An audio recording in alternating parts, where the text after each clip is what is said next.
হাসে।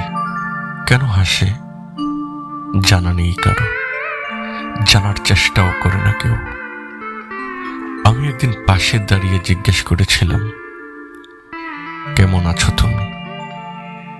বুক ভরা কষ্ট নিয়েও হেসে বলল, ভালো আছি আমি। বুঝতে দেয় না কেন জানি, কিন্তু আমি জানি, আমি বুঝি তুমি ভালো নেই। তোমার মিথ্যা হাসির মধ্যে লুকিয়ে আছে হাজারো প্রেম, ভালোবাসা, অনুভূতি ও দুঃখ। সবাই জানে ছবি থেকে দেখা যায় আকাশ অনেক কাছে, কিন্তু না, সেটা মিথ্যে। তেমনি তোমার হাসি দেখলেও বোঝা যায় তুমি অনেক সুখী, কিন্তু না, এটাও মিথ্যে। হাসিটা তোমার অভিনয়, কিন্তু হাসিটা তো তোমার নয়।